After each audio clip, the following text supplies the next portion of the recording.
Aujourd'hui, on se retrouve pour un webinaire inspiré le passage à l'action d'Alumni for the Planet qu'on a organisé avec d'autres associations d'alumni.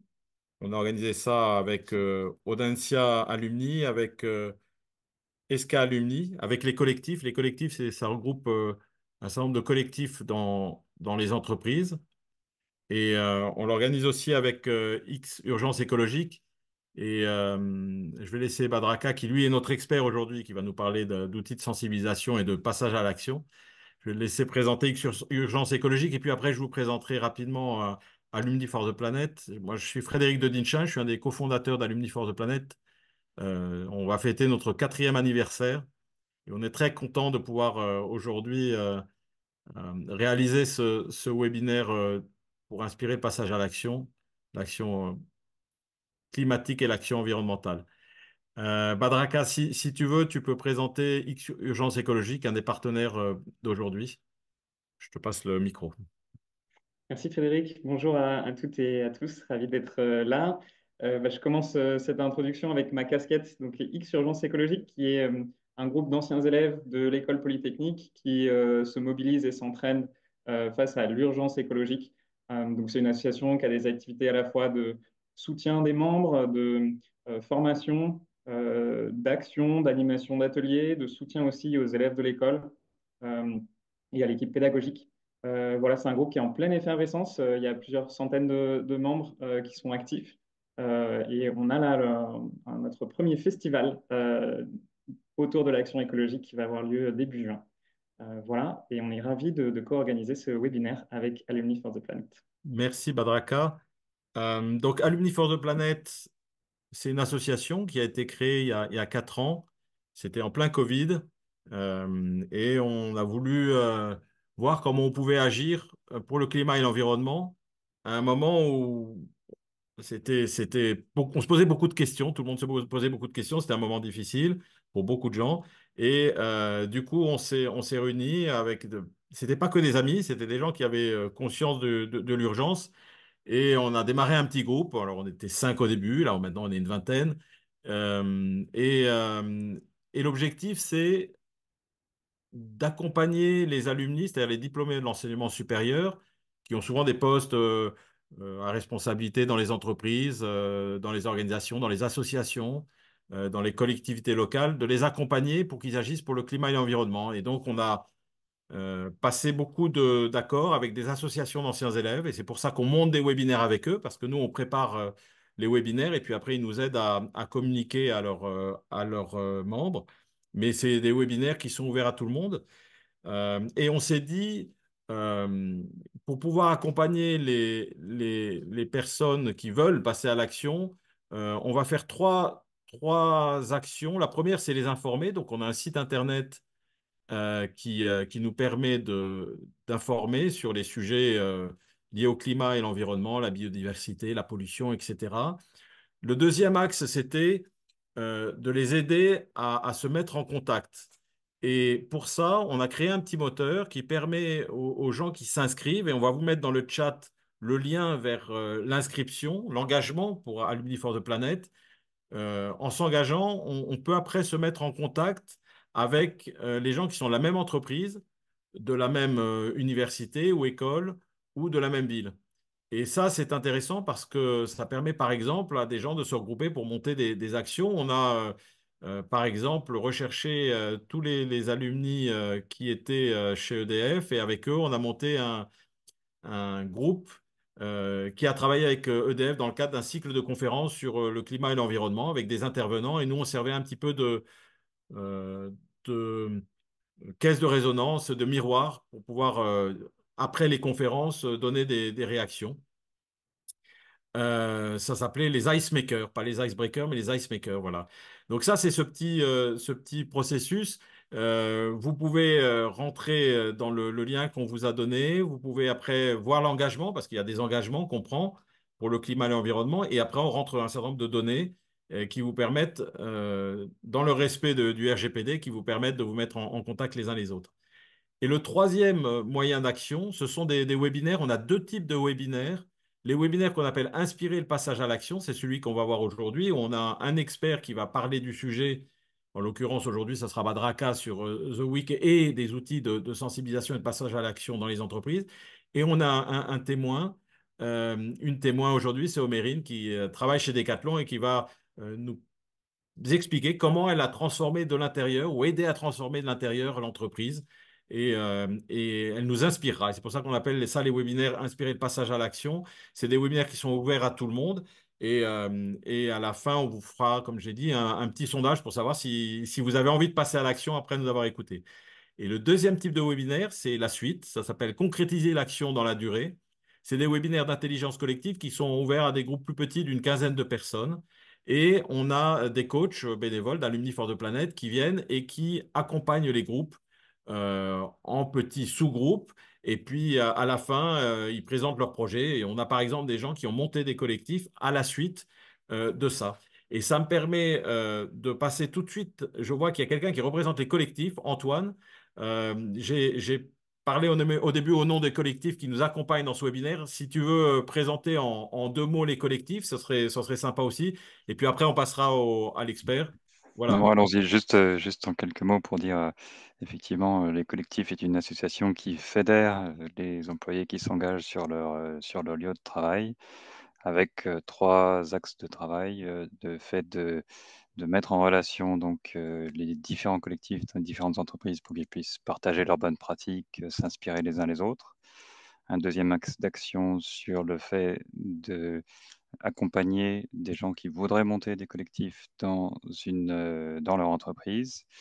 Et un troisième axe sur le plaidoyer, notamment auprès des dirigeants et de la société de façon plus large, sur qu'est-ce que c'est que ce phénomène d'engagement au travail et le fait d'accueillir ça favorablement et de profiter. C'est une force d'avoir des employés engagés.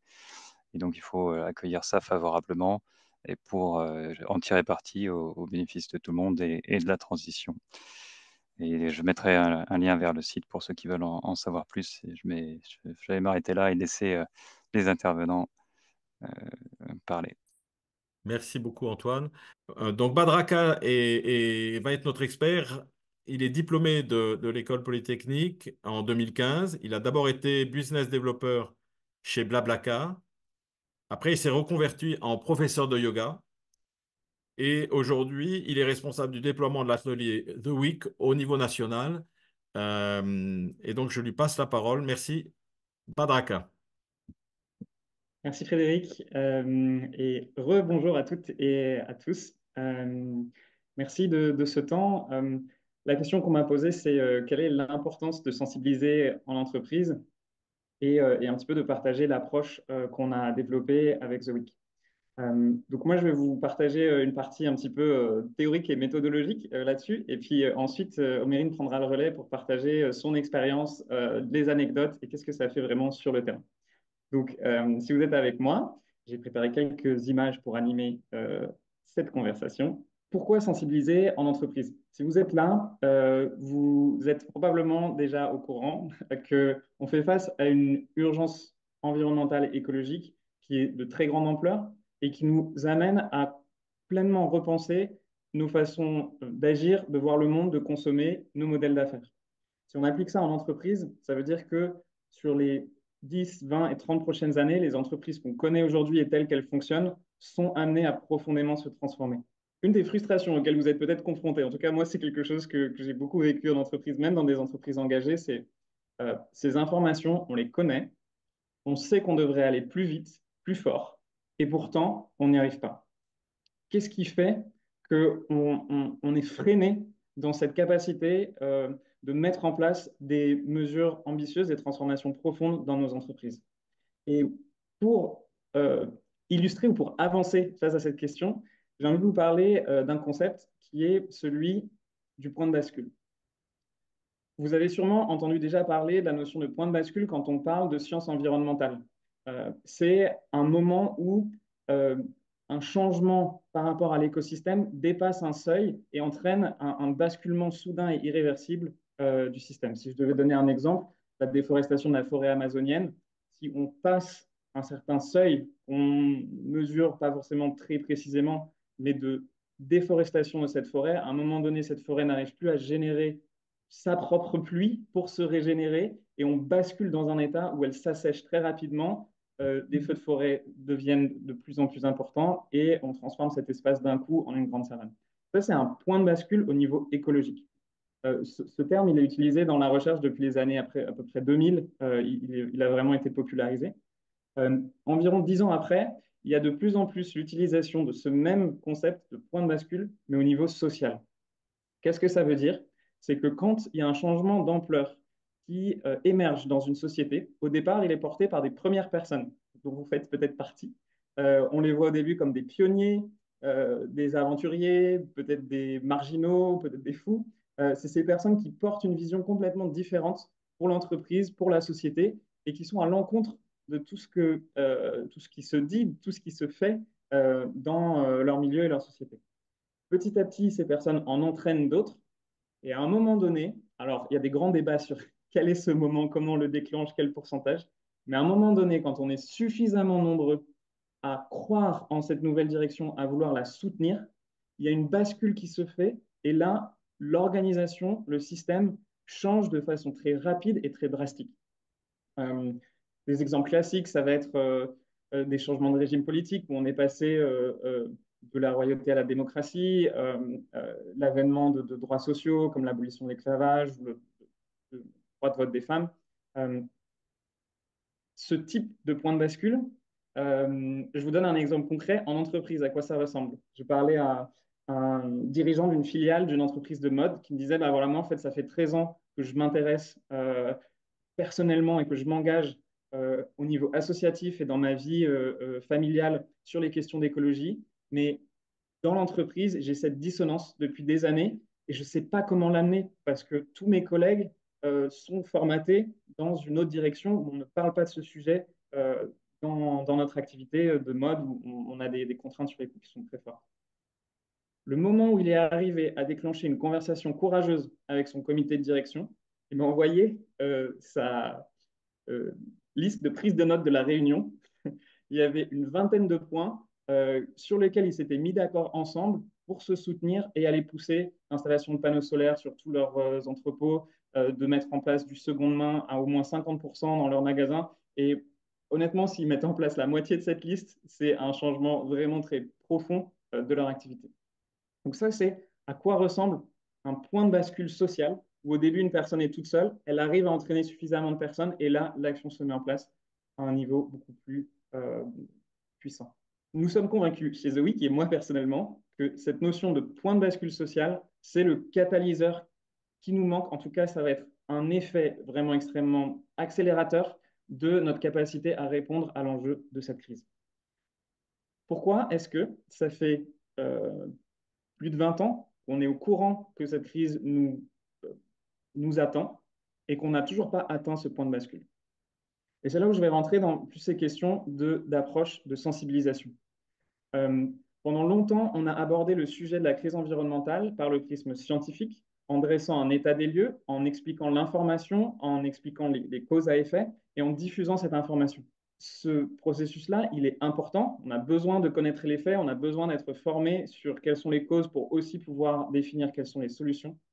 Mais quand on regarde à la fois les sciences psychologiques et les sciences sociales, on s'aperçoit que pour un changement d'ampleur profonde, qui va impliquer aussi une dimension émotionnelle assez forte, informer ne suffit pas. Si je devais donner un exemple, euh, peut-être vous connaissez autour de vous des gens qui étaient fumeurs et qui à un moment donné ont arrêté de fumer. Combien parmi ceux-là vous en connaissez qui ont arrêté de fumer parce qu'ils ont vu l'étiquette "fumez-tu" sur le paquet de cigarettes? Vous voyez ce que je veux dire dans cette idée que l'information ne suffit pas quand c'est un changement qui vient remettre en cause notre mode de vie, notre identité, des habitudes ancrées. Bon, en plus, sur la cigarette, c'est un côté addictif qui est là aussi. En revanche, si on a d'autres facteurs qui viennent jouer, en plus de l'information, on peut réellement créer cet effet d'entraînement et travailler sur cette bascule, ce point de bascule social. Et c'est à ça que vont servir les approches de sensibilisation d'entreprise. Il y a une partie d'information, mais là où ça devient vraiment puissant, c'est quand on vient toucher au-delà de l'information à d'autres piliers. Les piliers que nous, on a identifiés en travaillant sur l'approche Zoïque que je vais vous présenter un petit peu après, ils sont principalement de deux ordres.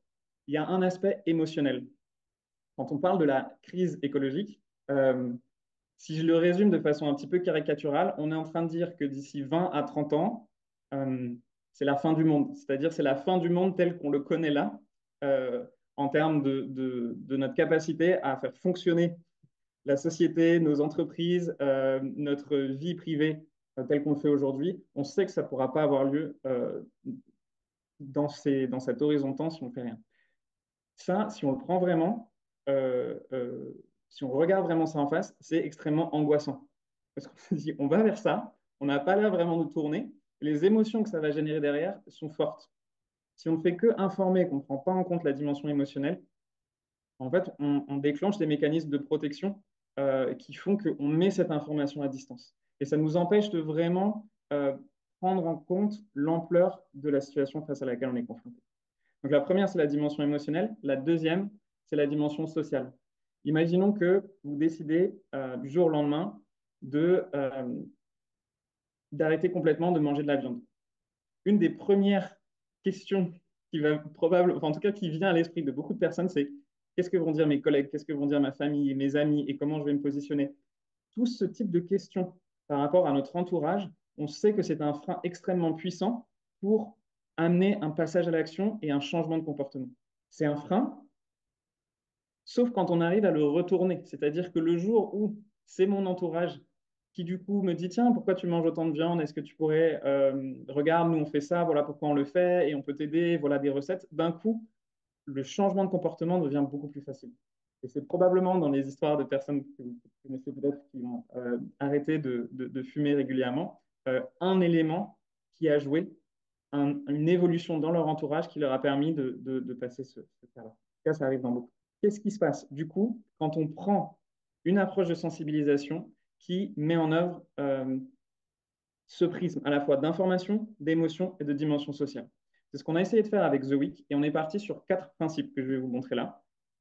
Le premier, j'en ai déjà parlé, l'information sur la crise environnementale, elle est disponible, mais on a tendance à la mettre à distance parce que c'est angoissant. Et donc, ça veut dire qu'on a besoin de créer des espaces où on se sent en sécurité pour s'ouvrir émotionnellement à ces informations. Le deuxième pilier, c'est qu'on a une dimension sociale qui est très forte. Et donc, on a besoin d'agir non seulement au niveau de l'individu, mais de l'aider à entraîner le groupe social proche autour de lui. Ça veut dire ses collègues, ses amis, sa famille. Si on ne fait pas ça, ça va être beaucoup plus long et beaucoup plus difficile pour arriver à un changement de cap. Le troisième point, c'est qu'une mobilisation puissante ne vient pas d'un simple appel à l'action, mais réellement d'une bascule intérieure et d'un changement de narratif. Ce que je veux dire là, c'est que si je vous dis aujourd'hui, à l'issue de ce webinaire, si vous avez été inspiré par ça, signez une pétition. Peut-être vous allez être inspiré, vous dites, OK, Badraka est sympathique, je vais signer sa pétition. La probabilité pour que cette action se transforme en un engagement long terme et durable est faible. Néanmoins, si vous, enfin, au contraire, si vous vivez vraiment un moment de bascule intérieure, de changement de vision, comment vous racontez, où est-ce que vous en êtes, où est-ce qu'on en est en tant qu'entreprise, en tant que société, et dans quelle direction on veut aller, ça peut durer dans le temps et ça peut amener à des actions beaucoup plus profondes. Et le quatrième point, qui est important sur ce sujet, c'est que, en tout cas, nous on considère, et quand on regarde aussi ces différentes approches en psychologie et en sciences sociales, c'est que la joie, la fierté et le courage sont beaucoup plus efficaces pour générer une mobilisation long terme que la peur et la culpabilité. C'est tentant, quand on est touché, quand on est pris par l'urgence écologique, de dire mais c'est hyper grave, mais vous vous rendez pas compte et d'aller lancer ces conversations sur un angle de la peur et de la culpabilité, on sait que c'est moins efficace, ça déclenche beaucoup plus de résistance et beaucoup moins de durabilité et de résilience dans l'action. Quand on prend ces ingrédients-là et qu'on essaye d'en faire une méthode qui permette de déclencher ces conversations, là on parle en entreprise, nous, en prenant ça, on est arrivé à ce qu'on appelle The Week. Donc, The Week, qui veut dire la semaine, ça se fait sur une semaine. Je vous dis rapidement les ingrédients. The Week, c'est une expérience qui se vit en 3 séances d'1h30. Et on va passer à travers un parcours qui est construit en forme de U. Je vous en dirai un petit peu plus là-dessus. Chaque session, c'est un documentaire suivi d'une conversation guidée, ce qui veut dire que c'est une expérience qui se vit uniquement en groupe. Ce n'est pas une expérience individuelle.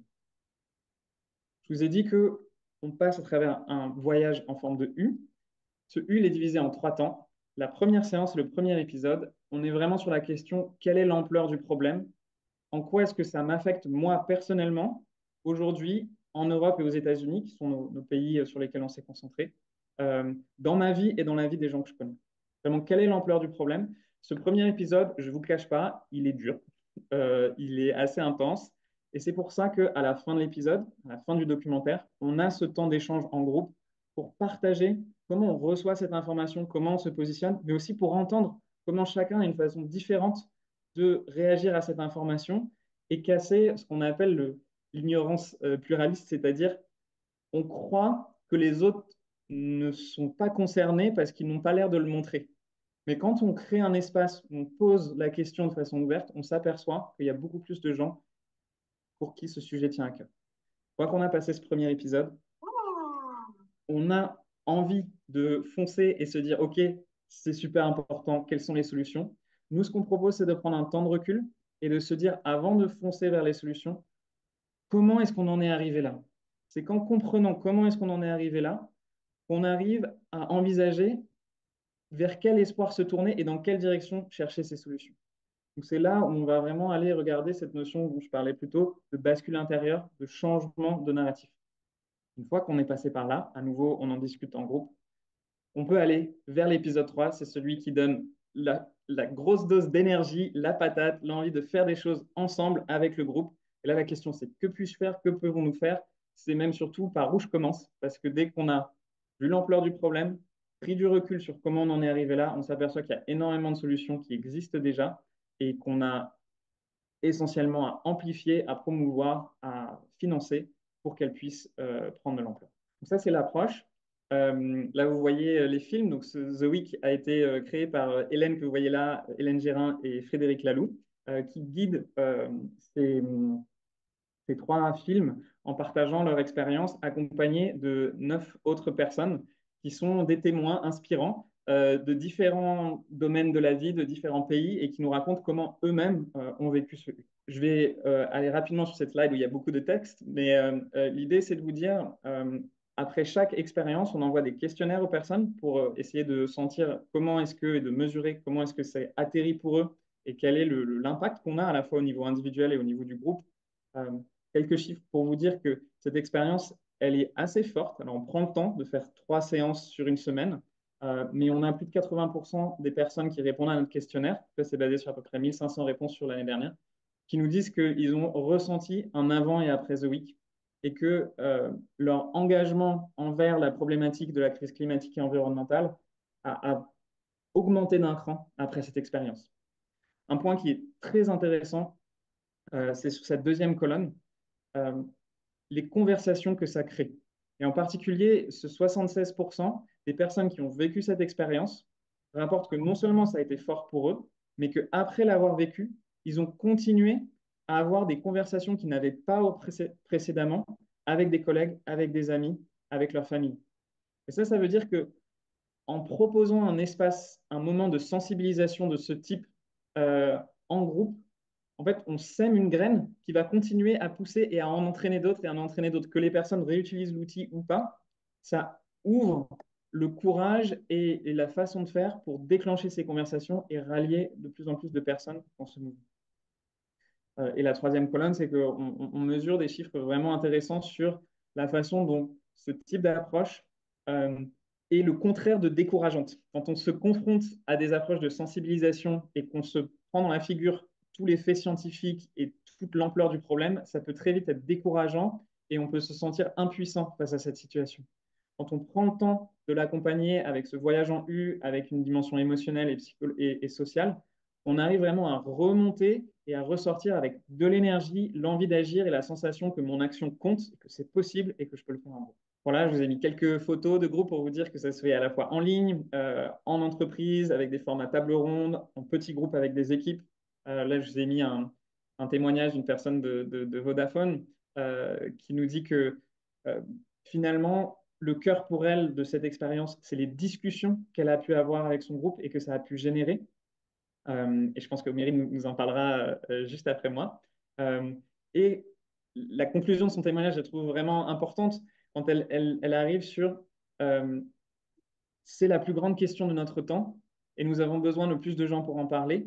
C'est-à-dire que non seulement il y a une compréhension des enjeux et que au niveau personnel, il y a des choses à faire, peut-être au niveau professionnel aussi, mais il y a aussi cette mise en mouvement qu'on a besoin d'être nombreux à s'investir sur ces sujets et qu'au-delà de tout l'engagement personnel qu'on fait, la façon dont on va euh, inspirer les personnes qu'on croise est super importante pour atteindre cette notion de point de bascule social.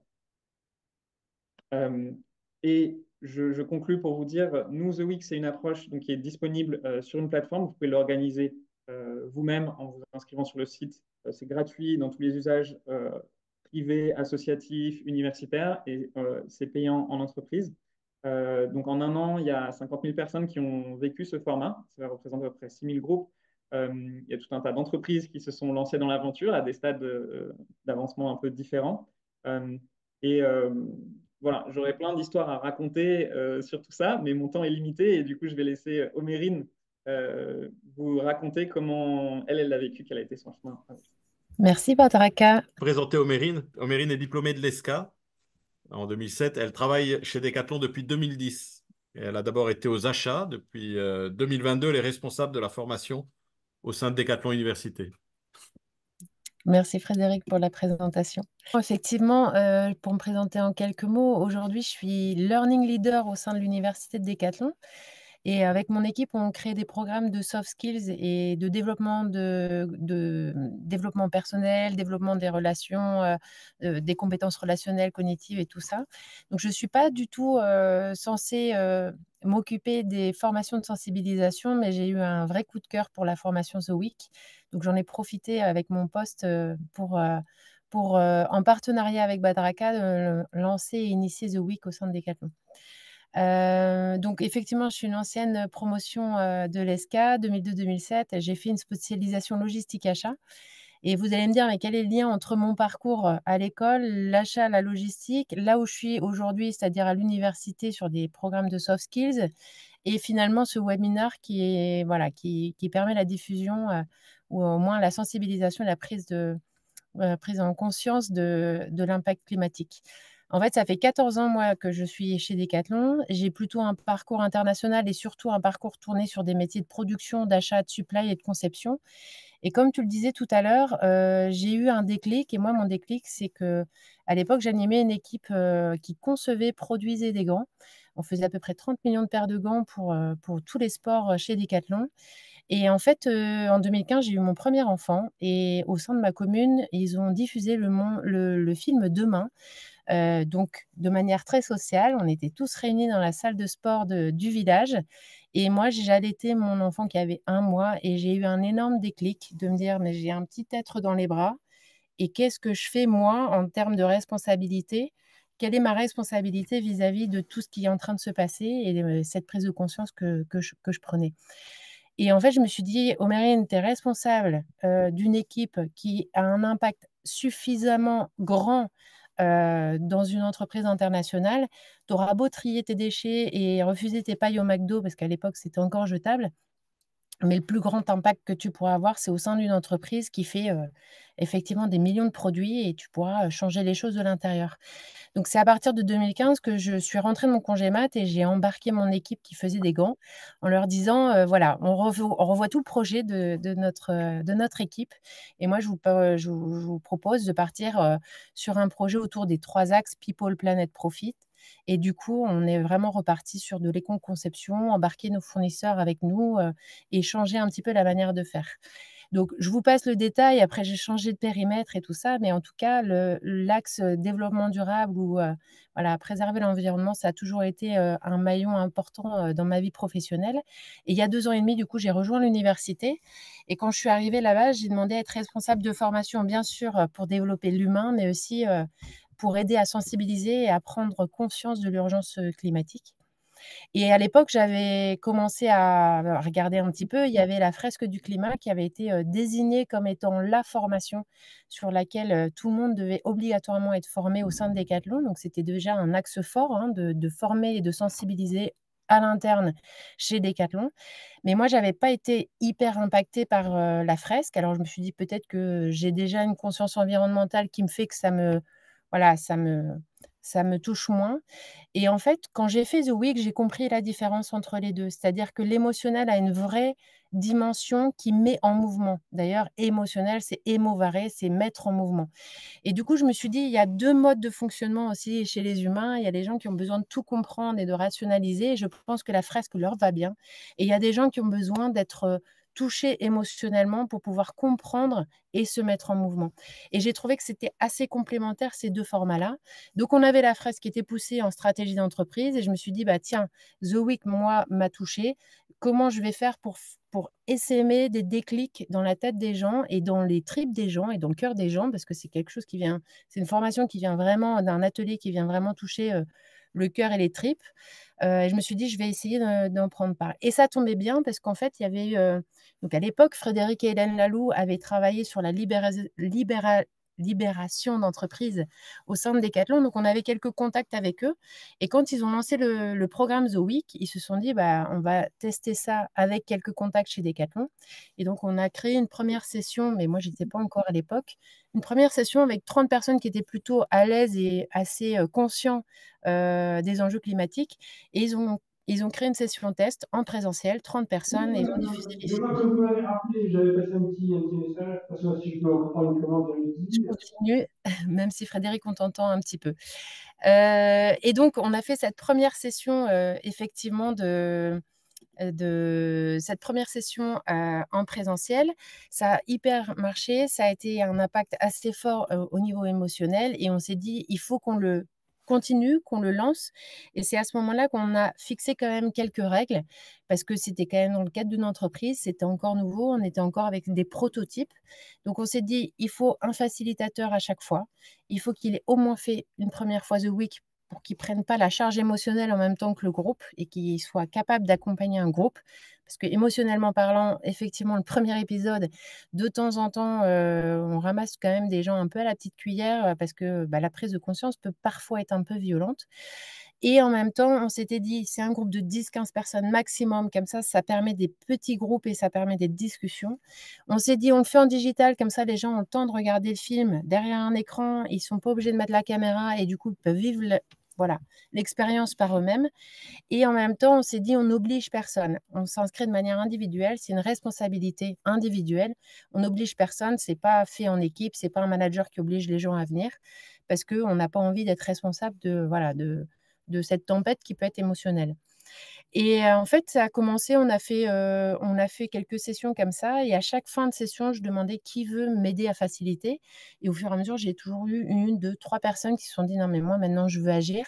Parce que cette sensation, cette théorie du U comme vous la présentez Badraka est hyper importante. C'est que la première session est vraiment émotionnellement impactante, mais elle permet de remonter. C'est comme une mini courbe de deuil, elle permet de remonter et de repartir en énergie. Et à la fin des 3 jours, en général, les gens sont boostés à bloc. Ils ont une envie, une énergie d'être acteurs du changement. Et du coup, quand je pose la question qui veut m'aider à faciliter, à diffuser ça en interne, souvent les gens ont fait la fresque du climat et se disent non, mais en fait, j'ai envie de participer aussi à la diffusion de The Week. Donc, j'ai toujours eu quelques personnes qui se sont rajoutées et on a commencé à créer une communauté de facilitateurs. Et j'ai commencé à diffuser au final avec ces facilitateurs la formation en interne. Et ça a plutôt bien marché. Ça a marché surtout en bouche à oreille, donc c'était canon. Puis au bout de 5 mois, j'ai une équipe qui m'a dit, moi, je voudrais le faire sur mon site, sur un site de 2000 personnes. J'aimerais ouvrir la salle de pause. On fait une session en présentiel et on crée des petits groupes en fonction du nombre. Et moi, je me suis dit, bon, à la base, on faisait ça en distanciel, on faisait ça de manière complètement séparée, pas avec des gens qu'on connaissait. Mais pourquoi pas, on va tester. Et on a réuni une quarantaine de personnes et on s'est rendu compte que le format fonctionnait aussi en présentiel et que finalement, ça crée des discussions et sur du long terme, des choses aussi intéressantes. Parce que le fait de venir en individuel, on repart dans son équipe en ayant vécu quelque chose d'hyper puissant, mais en fait, on est seul à l'avoir vécu et c'est compliqué d'échanger. Alors que le fait de le faire en collectif et d'avoir les collègues à gauche et à droite, ça permet derrière d'alimenter les discussions. Et Badraka t'en parlait du rôle social et comment, comment impacter aussi les gens autour de soi et donner envie et d'avoir une sorte de mouvement collectif, c'est hyper important. Et c'est là qu'on s'est dit, bah, finalement, on va changer un petit peu les règles. Ça a marché et ça a l'air d'avoir de bons retours. Et donc, on a commencé à créer en fait des sessions pour les équipes. On a toujours été on s'est toujours interdit d'obliger les gens. Donc, on a plutôt fait, j'ai un exemple là en tête, Artengo, donc la marque de tennis. Toute l'équipe, ils sont à peu près 75. Et un facilitateur au sein de l'équipe. J'ai animé la première session avec une dizaine de personnes. Puis en fait, ils en ont parlé en bouche à oreille, à la machine à café. Et puis, il y en a certains qui ont dit, ça avait l'air canon, votre truc. Est-ce qu'on peut recréer une session? Ils ont recréé une deuxième session, une troisième session, une quatrième session. Et aujourd'hui, ils ont plus de 80 personnes, enfin 80% de l'équipe qui a été formée. Et on a vu qu'au fur et à mesure, les plans directeurs, les plans commerciaux, toute la stratégie d'Artengo a commencé à changer et à évoluer. Et ils ont pris en compte beaucoup plus l'impact environnemental de toutes leurs activités. Et ils ont commencé à changer leurs projets et leurs stratégies. Et c'est ça qui est une puissance en fait. C'est à la fois l'émotionnel et à la fois le social dont tu parlais, Badraka. C'est vraiment la puissance des deux qui fait qu'au final, ça fait bouger en interne. Et moi, je suis encore plus convaincue, comme je vous le disais la fois dernière, on peut trier ses déchets chez soi, mais quand on agit dans une grande entreprise et qu'on a un impact qui est international et sur lequel on peut faire bouger les choses de l'intérieur, on a vraiment une puissance de frappe qui est pas négligeable et je trouve que cette formation, elle permet des déclics collectifs et individuels. Je vous montre, je ne sais pas si vous voyez mon écran du coup. On voit très bien ton écran, hein, Omérine. Super. Alors du coup, je passe juste avec quelques photos pour vous montrer un petit peu. Donc les photos en distanciel, c'était vraiment à la fin des 3 jours. Donc vous voyez, les gens sont toujours avec un énorme smile, même si la première journée, elle est quand même difficile à avaler. Mais je pense qu'il faut passer par là pour pouvoir se remettre en énergie. Et quelques photos d'équipes qui l'ont fait aussi en présentiel. Et aujourd'hui, pour vous donner quelques éléments de contexte, là, on a commencé du coup vraiment 2022, 2023 et 2024. Mais sur les 2023-2024, on a à peu près une communauté d'une cinquantaine de facilitateurs en interne qui est plutôt international aussi. On a beaucoup en français, mais on a des facilitateurs en anglais qui forment aussi d'autres pays. Et après, il y a des relais en pays qui s'approprient The Week parce que c'est un format hyper facile à mettre en place. C'est juste 2-3 informations à mettre sur le site de The Week et on est autonome pour le faire. On a une communauté en interne de 700 personnes qui ont été formées et qui restent sur une communauté, une sorte de MySpace, et qui permettent d'échanger. Donc, il y a des articles qui s'échangent, des idées, des collaborations qui s'effectuent. Majoritairement, les gens ont plébiscité la formation parce qu'on a 4,88 de satisfaction sur 5 sur est-ce que tu recommanderais la formation. Et on a fait plus de 80 sessions chez Decathlon aujourd'hui. La communauté, elle est pareille, elle est à peu près de 700 membres. Et ce que je peux vraiment vous mettre en avant, et vraiment je vous pousse à la faire en entreprise ou à la proposer en entreprise, pas besoin d'aval de quoi que ce soit. En fait, on peut commencer à constituer des petits groupes qui sont motivés par le sujet, vivre l'expérience en groupe. Nous, des fois, on fait ça entre midi et deux parce que les facilitateurs disposent du temps entre midi et deux. Ou alors, on se fait des pots, 17h, 19h, on finit par un pot derrière. Ça existe aussi. Et en fait, ça fait des émules, ça fait du bouche à oreille et après, ça s'autogère. En tout cas, je trouve qu'il y a une vraie complémentarité entre l'offre que propose la fresque du climat qui est assez froide, assez, euh, comment dire, très intellectuelle, très logique, je comprends la problématique, les causes et les conséquences. On avait aussi AXA Climate School, mais on a aussi avec The Week une partie émotionnelle qu'on n'a pas forcément dans les autres formations. Nous, on a commencé à la diffuser au niveau international, donc c'est intéressant parce qu'il y en a même qui ont appelé Badraka en disant mais Badraka, nous on l'avait aussi en néerlandais, on l'avait en italien, et ils ont même pris un peu le lead pour traduire, faire des sous-titres pour justement diffuser ça dans leur pays. Donc ça, c'était aussi intéressant de voir que ça bougeait aussi internationalement parlant. Et puis finalement, on a à peu près 75% des gens qui disent et qui déclarent qu'il y a eu un avant et un après The Week et qu'ils ont vraiment envie à 80% de bouger et d'agir au sein de l'entreprise après avoir fait The Week. Donc il y a vraiment une puissance aussi ou une volonté de bouger et de changer les lignes en interne. Et majoritairement, alors on a commencé en 2022 de faire ça avec des équipes et des collectifs, mais à peu près, il y a une répartition de 40% qui fait ça en collectif. Et moi, personnellement, je trouve qu'il y a une puissance de frappe qui est complètement différente quand on vient de le faire en individuel ou quand on vient le faire avec des collègues avec lesquels on va pouvoir se mettre socialement ensemble, en collectif, en mouvement. Donc voilà, je voulais vous partager un petit peu ce qui se passait chez Decathlon. Moi, je suis plutôt partante pour des échanges questions-réponses. Donc, si vous avez des questions, n'hésitez pas. Je suis dispo. Puis, Daraka va m'aider aussi à répondre aux questions. Alors, on va faire, merci beaucoup, Omérine. On va faire un toute petite pause. On va vous mettre le sondage dans le chat. Comme ça permet de le faire. C'est un sondage qui est rapide à remplir. Et si vous pouvez mettre des questions dans le chat, ce serait pas mal. Omérine, moi, j'avais une question pour toi. Quelles ont été les difficultés que tu as rencontrées? Et surtout, ce qui est le plus intéressant pour nous, c'est comment tu les as surmontées. Alors, inspiré par The Week, mais il y a aussi un certain nombre je dirais de tips de solutions que tu as trouvées pour pouvoir avancer.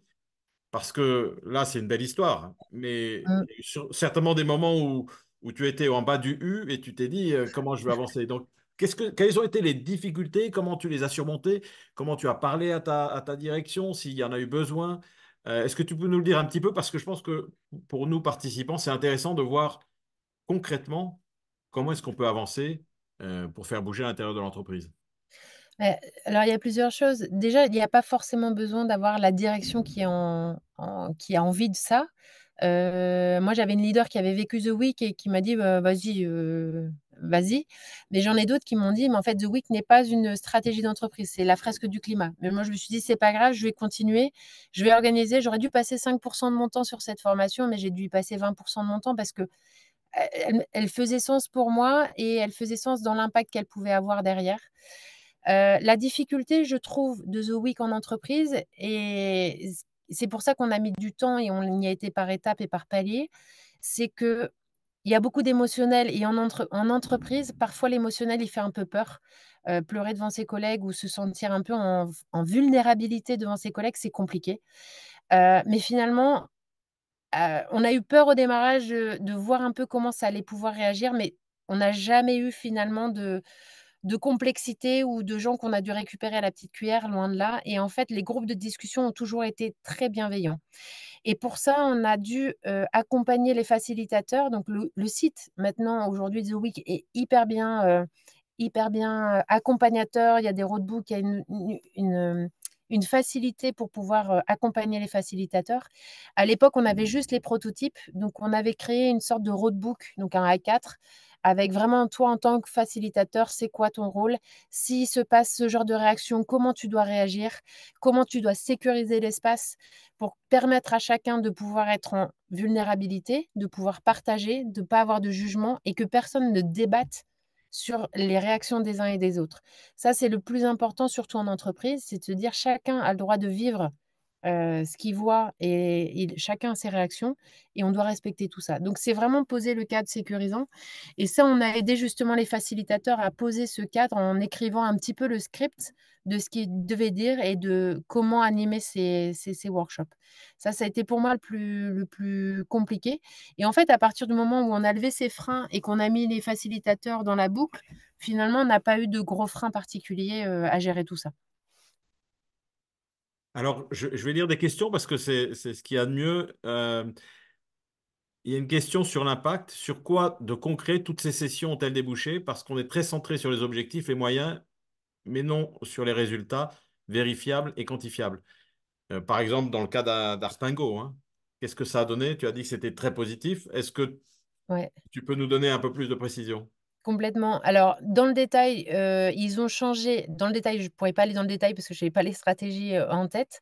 Mais en tout cas, il y a eu tellement de demandes que 80% de l'équipe est passée par The Week. Donc, les discussions maintenant, et il y a eu des workshops post-The Week pour justement réfléchir en collectif et avoir des esprits de collaboration, de coopération pour écrire de nouvelles stratégies autour de l'éco-conception, de comment faire du recyclage, comment faire de la seconde main. Donc, il y a eu pas mal de choses, notamment, j'ai un truc sur les chaussettes qui sont un énorme consommable, et il faut le dire quand même. Donc, les chaussettes Artengo ont été revues aussi dans l'éco-conception suite à ces formations The Week. J'ai d'autres équipes comme l'équipe qui fait les sacs, l'équipe qui fait tout ce qui est autour du sport de la boxe. On a plusieurs équipes comme ça qui se sont mis en mouvement et qui ont créé justement des espaces de discussion et qui ont replacé justement ces sujets de préservation de l'environnement au centre des débats des stratégies d'entreprise. Il y a aussi un commentaire qui est aussi bien pour toi, Omérine, mais Badraka, si tu veux, tu peux aussi réagir, qui dit: Je suis très d'accord avec l'approche en présentiel. J'aurais bien aimé discuter en live après chaque vidéo, mais surtout après le dernier. Peut-être une question pour toi, Omérine, et puis Badraka. En fait, donc, le but, c'est que nous, on met 3 rendez-vous dans l'agenda. Les gens viennent s'inscrire sur la session. Il y a 1 heure et demie enfin, il y a 1 heure où les gens, on les accueille, on diffuse le film, et ensuite, il y a une demi-heure, 3/4 d'heure d'échange en petits groupes. Donc, à chaque session, il y a un moment d'échange et de collectif avec le même collectif sur les 3 jours. Et donc, il y a toujours un moment d'échange en présentiel ou en distanciel, mais il y a toujours ce moment d'échange qui permet justement de se raccrocher à des gens qui ont vécu la même chose. Et après ça, moi, je les rallie à une communauté où là, il y a tous les gens qui ont participé à The Week. Et donc, ça permet d'alimenter les discussions, les réflexions, les initiatives, les échanges dans les réseaux, de savoir qui s'occupe de quoi. Et du coup, ça permet à chacun de pouvoir continuer post-The Week à vivre des choses avec des gens qui ont vécu l'expérience. Et peut-être pour compléter là-dessus, nous, on mesure un petit peu, j'ai l'impression que dans la question, il y a un peu une question du choix entre présentiel et distanciel. Comment est-ce que les personnes vivent ces conversations, si elles sont à distance ou en présentiel. Euh, Nous, on est à peu près sur c'est quasiment moitié-moitié. C'est 60-40 la répartition entre les groupes qui le font en ligne et ceux qui le font en présentiel. Mm. Et en fait, aujourd'hui, euh, on n'est pas en mesure de dire que présentiel, c'est mieux Mm. ou distanciel, c'est mieux. Ça va vraiment dépendre un petit peu des préférences individuelles. Il y a des gens qui sont plus à l'aise de vivre ces conversations en étant tranquilles chez eux. Ils peuvent couper la caméra s'il y a besoin. Ils peuvent, après la conversation, aller marcher dehors ou faire autre chose. Il y en a d'autres qui préfèrent sentir la proximité physique, la chaleur d'être là dans la même salle pour avoir vraiment un échange cœur à cœur. Donc, ça va dépendre un petit peu des préférences, on va dire, de chacun et puis des possibilités logistiques. Et je voulais revenir aussi sur la question d'avant, sur des exemples concrets de résultats. Euh, alors, chez Decathlon, moi, j'avais eu un autre écho au tout début. C'était un directeur d'atelier de réparation Mm. qui avait témoigné après The Week. Donc, il l'avait vécu lui, puis il l'avait fait vivre ensuite, enfin, proposer à ses collaborateurs. Ils étaient une soixantaine. Et puis, il nous avait envoyé une vidéo en disant, bah, après cette formation, je suis revenu à l'atelier, puis ils m'ont annoncé qu'ils avaient changé les prestataires de recyclage pour qu'on recycle, qu'on passe je ne sais plus les chiffres, mais de 30% à 60% sur certaines parties, que les employés commençaient à poser les questions pour changer les règles de qu'est-ce qu'ils avaient le droit de réparer, de ne pas réparer, notamment si parfois il fallait se déplacer chez le client pour réparer certaines machines.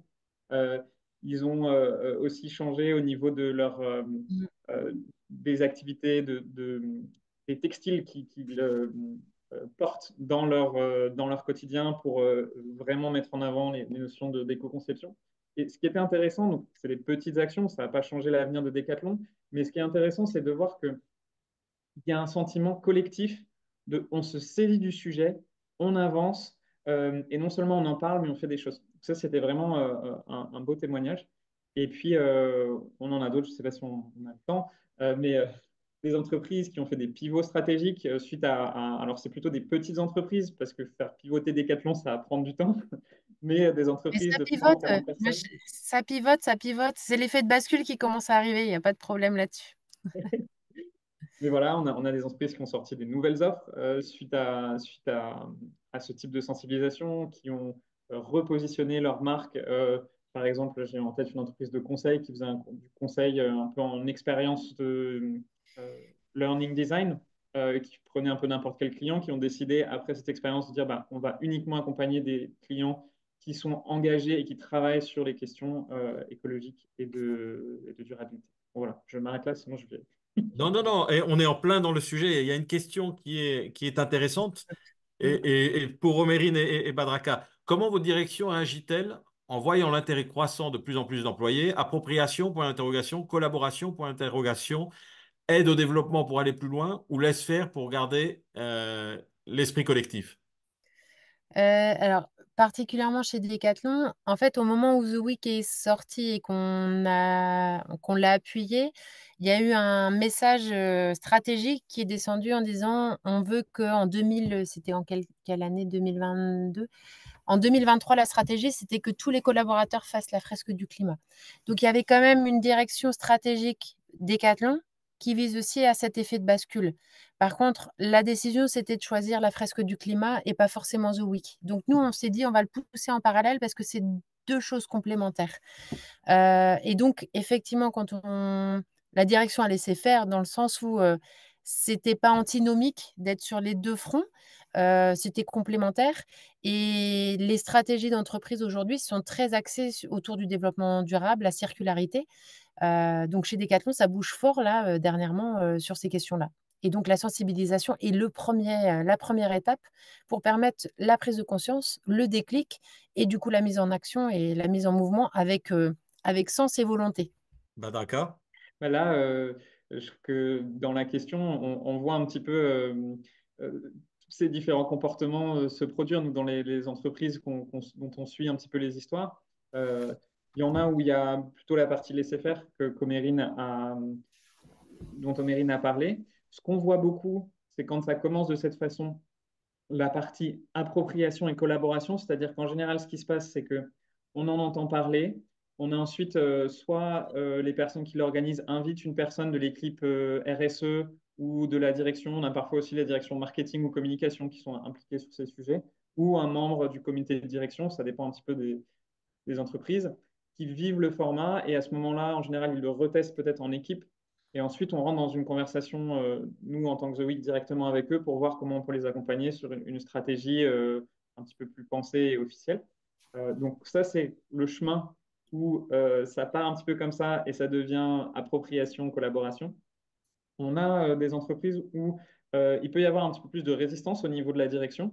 Ça, j'ai des cas en tête. Ça va dépendre aussi de comment est la culture d'entreprise par rapport à ce type de format. Le fait qu'on amène un contenu qui est peut-être un peu plus émotionnel, peut-être un peu plus personnel que ce que on peut avoir l'habitude dans certains milieux professionnels. Donc là, il peut y avoir un petit peu plus de résistance. Moi, ce que j'ai pas mal vu, c'est que ça dépend beaucoup, euh, ça change beaucoup d'individu à un autre. Donc là, j'ai un exemple en tête d'une personne qui était un peu coincée au niveau de son directeur, qui avait un peu refusé, bloqué le format, était un peu braqué là-dessus. Et du coup, il est allé le proposer à d'autres équipes sur des niveaux parallèles, pour petit à petit trouver d'autres personnes qui individuellement étaient plus en résonance, comprenaient mieux l'approche et la complémentarité. Et en fait, de proche en proche, à force d'en parler, de tourner autour, on va dire, du niveau hiérarchique, mais autour de la personne qui bloquait, euh, bah, il a réussi à faire un mini point de bascule dans sa hiérarchie où finalement, bah, d'autres ont commencé à parler positivement de cette formation et puis ça a permis, du coup, il est revenu, parce qu'il refusait de participer. Il est venu participer, ce qui a un petit peu débloqué les choses. Et là, il y a une session qui est prévue en juin avec le niveau du SUC et au niveau du COMEX pour leur faire découvrir le format. Donc, quand ça bloque, euh, ça dépend un petit peu des entreprises, mais parfois, c'est peut être une question De temps. sensibilité individuelle. Et si on peut tourner autour, ça permet parfois de débloquer les choses. Euh, et une dernière chose, c'est que euh, il y a un moment donné où, en termes de stratégie de sensibilisation de l'entreprise, il y a parfois des choix qui sont importants à poser. Les budgets ne sont pas non plus illimités. Et donc, parfois, The Week est bloqué parce qu'il y a le choix de privilégier une autre formation. Euh, à la limite, nous, on est content dans le sens où ça ça pousse juste encore plus l'importance de ce sujet de sensibilisation, un sentiment de responsabilité, de devoir presque un petit peu rendre des comptes, c'est-à-dire que ces conversations-là amènent les équipes RSE, la direction, à mieux expliquer leurs choix, pourquoi ils ont priorisé certaines formations, quel est le but et le plan à long terme. Et donc, tout ça œuvre dans le bon sens, que ce soit voilà, The Week ou un autre système, ça montre à la direction et aux collaborateurs que c'est un sujet important, que les employés ont envie de s'en emparer et qu'on veut avoir confiance dans la stratégie qui est mise en place sur ça. Ce que je trouve assez aussi fou, pour rajouter un petit peu, à la conversation, c'est que certains se sont même engagés dans leur collectivité en dehors de Decathlon. C'est-à-dire qu'ils ont vécu quelque chose d'assez puissant et ensuite ils nous ont demandé les prototypes à l'époque, donc c'était des vidéos YouTube ou alors le lien vers le site pour le faire avec leur famille, avec leur village, avec, voilà leur conseil d'administration dans leurs associations. Et c'est ça qui est assez puissant, c'est que ça ne se cloisonne pas forcément qu'un environnement d'entreprise et on leur donne les moyens d'aller provoquer des échanges aussi en dehors de l'entreprise avec leur cercle proche. Et ça, c'est aussi assez puissant de voir les changements qui s'opèrent dans les écoles, dans les appels, dans les... Ça, c'est chouette de se dire que ça se diffuse aussi autrement et que l'entreprise a été un moteur d'un déclic personnel et collectif, voire citoyen, autre part. Quand on a préparé ce webinaire, on a regardé Decathlon parce qu'il y a eu un impact très, très réel. Et Omérine, tu nous l'as bien montré. Je pense que la question qu'on se pose tous, c'est quel est l'impact de ce type d'outils? Et peut-être, Badraka, tu as des exemples dans d'autres entreprises où peut-être ils sont allés plus loin, et au contraire des entreprises qui, quand elles ont vu que ça prenait de l'ampleur, ont peut-être pris un petit peu peur. Est-ce que tu pourrais nous donner ce qu'on peut trouver un petit peu euh, sur l'échelle en termes de succès, et parfois le succès pouvant amener les gens à avoir peur parce que c'est très transformant. On sait qu'il faut aller plus vite, on sait qu'il faut aller plus loin. Parfois, dans certaines entreprises, on met en place des outils pour dire on l'a fait, mais qu'est-ce qui se passe réellement? Et puis Omérine peut-être rebondir avec Decathlon où les choses avancent quand même bien. Et vous avez 50 000 personnes qui ont été formées à The Week, donc ça permet peut-être déjà d'avoir un peu de recul sur l'impact. Oui. Moi, Alors, sur des exemples en entreprise, d'autres types de résultats. Moi, il y a un exemple que j'aime beaucoup, c'est une entreprise qui s'appelle Adamantia, qui font au départ du conseil euh, financier sur des questions de régulation financière. Euh, donc, eux ont vécu, c'est une entreprise, ils sont à peu près 40 personnes. Euh, alors, c'est un des fondateurs qui avait vécu The Week par ailleurs et qui a trouvé le format vraiment super intéressant. Ils ont invité toute l'entreprise à le faire. Suite à quoi, ils se sont dit, bah, on ne peut pas s'arrêter là, il faut qu'on propose à l'ensemble de nos collaborateurs un atelier pour se dire comment est-ce que à partir de ça, on va l'appliquer dans notre domaine. Et ce qui était intéressant, c'est qu'ils nous ont dit, bah, on peut mettre du café équitable et changer les gobelets en plastique dans le bureau, mais ce n'est pas ça qui va vraiment avoir de l'impact. Là où on a de l'impact, c'est qu'en fait, nous, on parle à toutes les grandes banques en France. Et eux ont un poids énorme dans cette transition. Et, euh, et là, on m'a raconté, bah, ils se sont dit, OK, on y va. On va en fait, avec cet outil qu'on a découvert qui est puissant, on va aller le proposer à nos clients qui ont des postes de responsabilité assez élevés dans ces différentes banques en France et ailleurs, euh, pour se positionner, pour avoir ces conversations avec eux parce que ça nous a touchés. Euh, Ils ont envoyé plus de 200 invitations. Il y a plus d'une centaine de personnes de leurs clients qui ont fait The Week avec eux. Suite à ça, ils ont organisé des sessions The Week chez les clients banquiers. Ils sont en train de créer du coup une offre d'accompagnement à la sensibilisation et à ces questions de finances durables dans cette ligne-là. Et ce qui était super intéressant, c'est deux types de retours.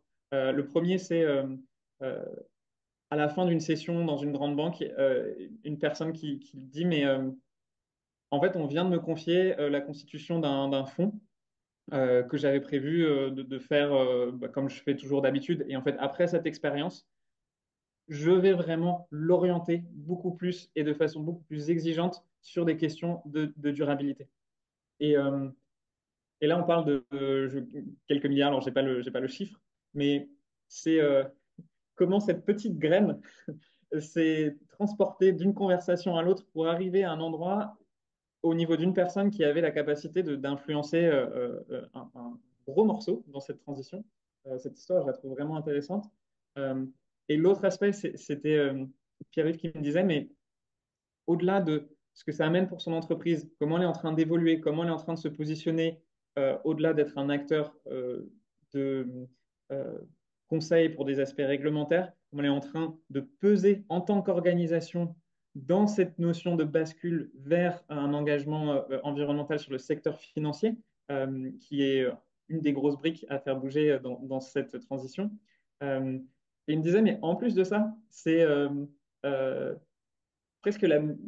J'avais pas fait exprès, mais c'est presque la meilleure méthode de développement commercial que j'ai pu trouver parce que la qualité de conversation et l'authenticité des échanges que je peux avoir avec mes interlocuteurs crée un niveau de relation et un niveau de connivence en termes de valeur et d'intention pour l'avenir qui est extrêmement fort et extrêmement puissant. Donc ça, c'est un exemple euh, de cet effet d'entraînement qui se voit d'un individu à l'équipe, de l'équipe au niveau de l'organisation, mais de l'organisation vis-à-vis de ses clients, vis-à-vis de ses fournisseurs, vis-à-vis de ses partenaires. Je ne veux pas prendre trop long, mais tu me demandais aussi, Frédéric, un exemple de quand est-ce que parfois ça coince. Euh, j'ai eu quelques appels alors, d'entreprises qui me disaient, mais alors là, on est en train d'organiser plein de sessions, ils sont tous en train de se passer le mot.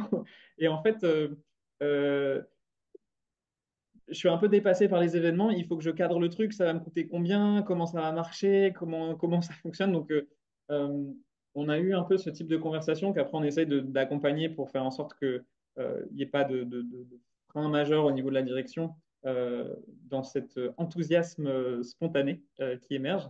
Euh, et, et voilà, on a des histoires du coup de freins ou de comment ça se passe quand ça panique. Euh, qui vont être autour des personnes soit qui vont juger l'expérience sans l'avoir vécue et du coup se dire bah non, ça c'est trop personnel ou c'est trop émotionnel et du coup on arrête tout. Et ça souvent c'est dans des grands groupes qu'on a vu ça à chaque fois et la graine repart d'un autre côté ailleurs et puis l'aventure continue.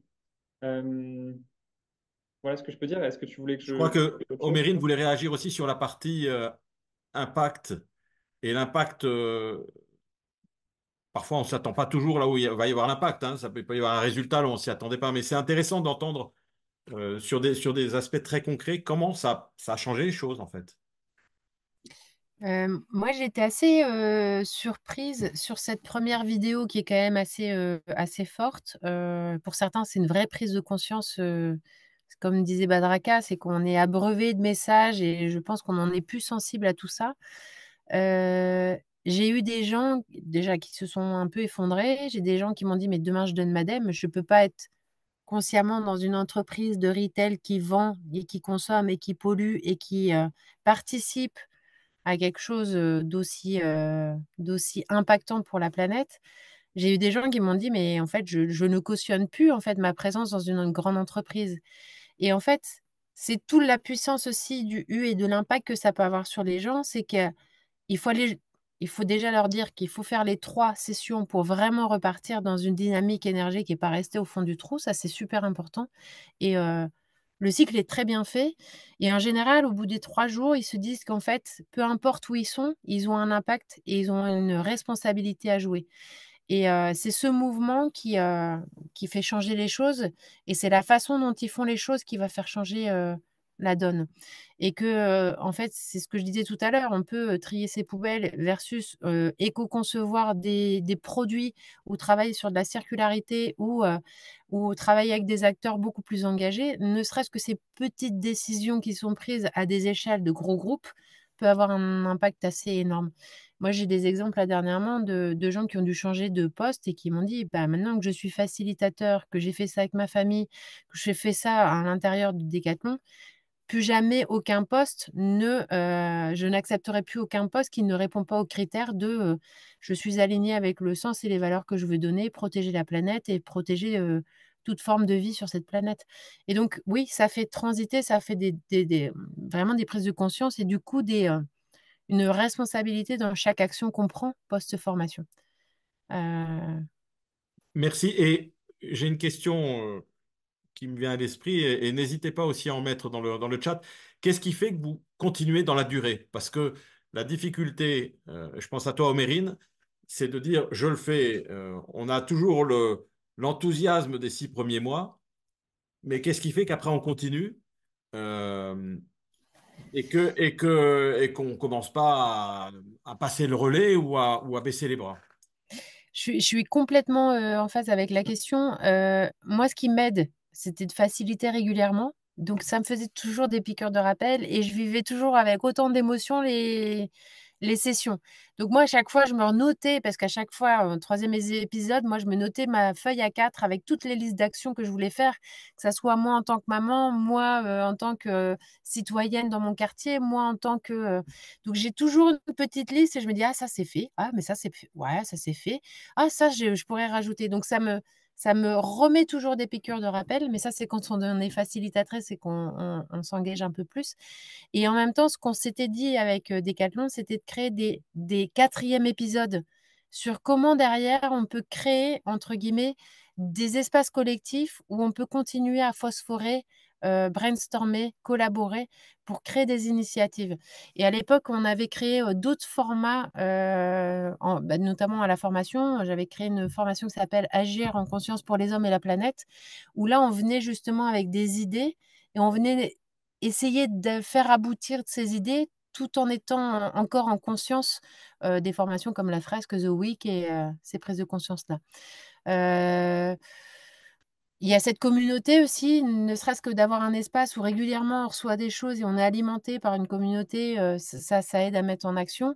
Et pour moi, rien de tel que de le faire en collectif avec sa propre équipe, parce qu'il y en a toujours un qui vient rattraper les autres et qui vient mettre un jeton dans la bécane. Et donc, pour moi, l'aspect collectif et social dont parlait Badraka au démarrage de sa présentation, il est hyper important. Il est beaucoup plus puissant que de le faire tout seul en initiative individuelle, sans avoir le support de ses pairs à côté.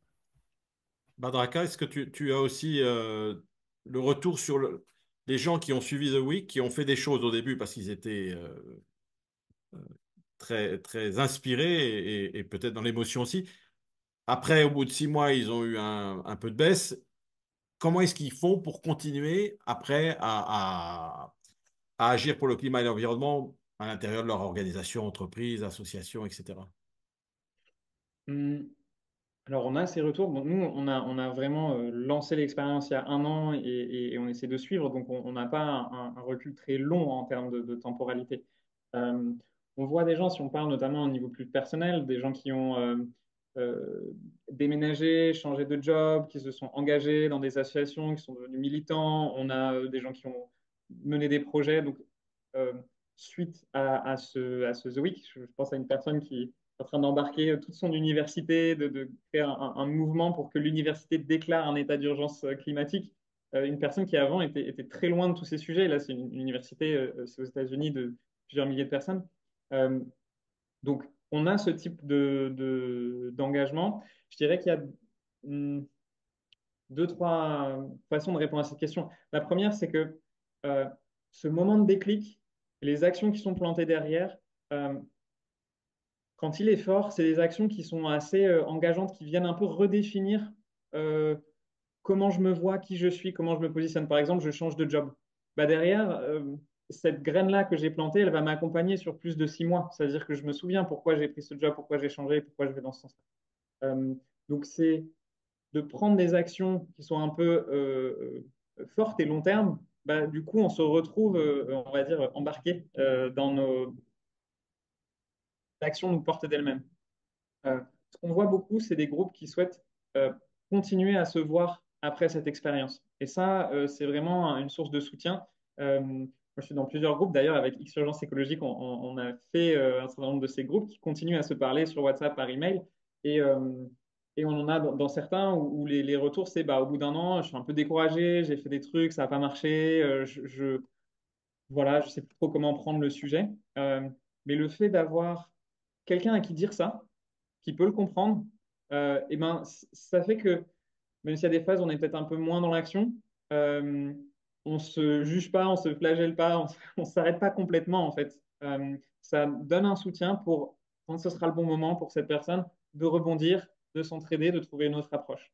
Ensuite, là, on a beaucoup parlé de The Week, mais euh, c'est vraiment un chemin. Nous, on apporte notre étincelle, notre façon de se mettre en mouvement. Quand on parle à toutes les personnes à qui on parle, c'est un chemin qui se construit de plein de choses différentes. Il y a The Week, mais il y a aussi d'autres approches, d'autres engagements, d'autres types. Et donc, c'est comment chacun euh, passe d'une étape à l'autre, trouve la prochaine brique, le prochain mouvement, la prochaine action qui va le nourrir. Et du coup, euh, il y a vraiment cette idée euh, de cheminement. Et plus on avance là-dedans, bah, à la fois plus on est exigeant, mais aussi plus on va rencontrer d'autres personnes, d'autres approches qui vont nous soutenir et nous permettre d'avancer. Alors, on s'approche un peu de la fin. Je voudrais vous poser une question. Il y a une question qui est posée. Alors, pour Alumni for the Planet, ne faudrait-il pas organiser les futures sessions du réseau sur les bonnes pratiques et les résultats concrets qui font la différence et contribuent à la transition écologique? On essaie de le faire. Il y a des webinaires qui vont arriver. Et je vous conseille, je vous encourage vraiment à rejoindre un webinaire concrétisé qui est exactement la suite de ce qu'on a discuté aujourd'hui. C'est-à-dire que maintenant, on veut savoir quand on a un projet, on voudrait agir, comment est-ce qu'on pourrait le faire dans ces webinaires concrétisés. C'est exactement là où on peut avancer et où on fait mûrir et germer son projet. Mais j'avais une question pour vous deux et c'est un peu comme ça que j'aimerais qu'on conclue le webinaire. C'est quels sont les conseils pratiques, très pratiques, trois conseils pratiques que vous pourriez donner aux participants qui voudraient se lancer demain dans des actions comparables. Trois conseils très pratiques. Euh, alors, je vous laisse vous répartir la parole, mais ce serait bien qu'on parte avec Omérine et Badraka, avec, voilà, mais très, très concret, hein, quelque chose que demain, on peut mettre en œuvre. Moi, je dirais deux choses.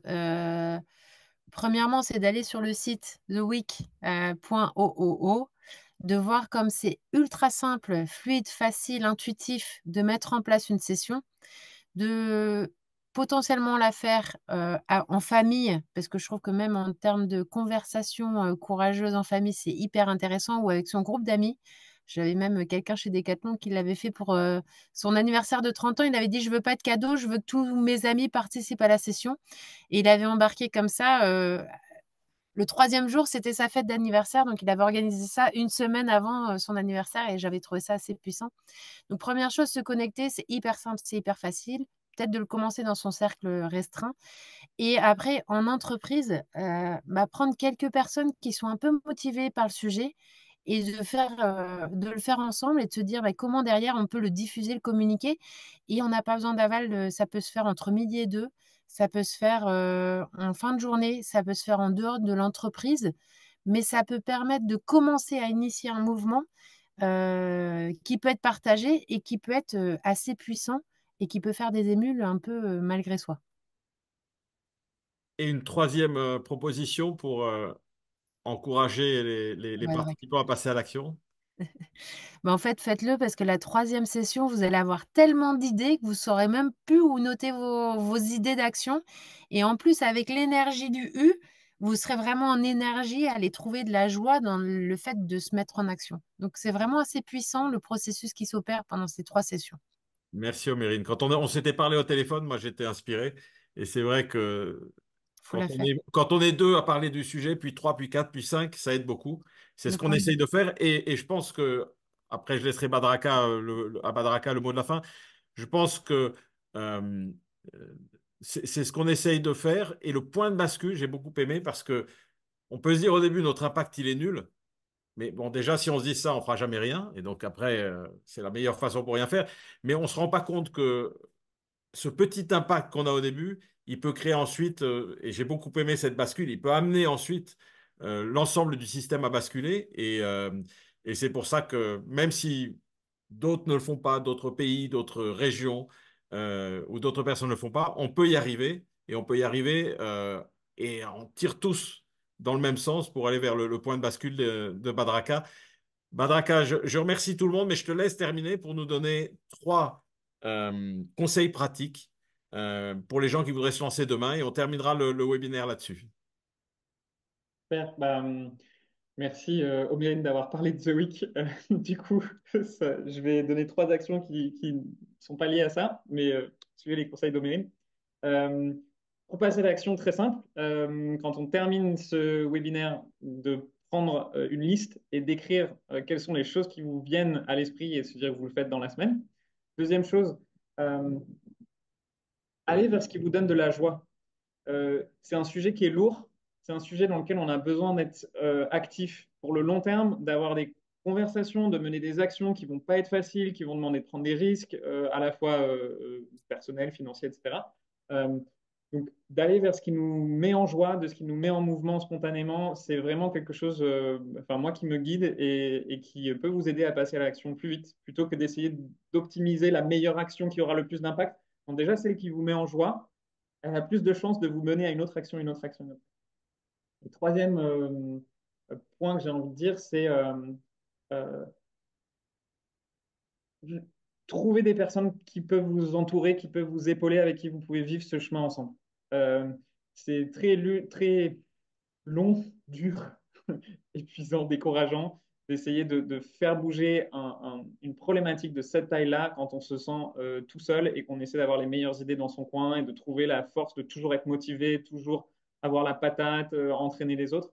Et si vous pouvez trouver autour de vous des gens avec qui vous pouvez partager cette intention et cette idée peut-être de se soutenir, ça va vraiment vous aider à vous mettre en mouvement. Donc voilà, faites une liste, ce qui vous donne de la joie, trouvez des compagnons de voyage et on est parti. Merci et vous nous avez convaincus. C'était vraiment des témoignages très sincères. Et nous, à l'Omniforce de Planète, on a vu qu'on était parfois très surpris de gens, que ce soit dans les COMEX ou même dans des équipes de travail, qui au départ vous paraissaient très loin du sujet ou même hostiles au sujet. Et quand on commence à leur en parler, on s'aperçoit qu'en fait, ils sont complètement avec vous. La seule chose, c'est qu'il faut cette petite étincelle et c'est celle que vous nous avez donnée ce soir. Et beaucoup plus de gens qu'on ne le croit, en fait, sont prêts à avancer. Mais parfois, ils ne se le disent pas ou alors, voilà, ils attendent que Omérine ou Badraka arrivent et les inspirent. Voilà, merci à vous et merci Florian aussi de nous avoir accompagnés. Florian qui est avec nous dans l'association et à tous ceux qui sont restés jusqu'à la fin et à très bientôt.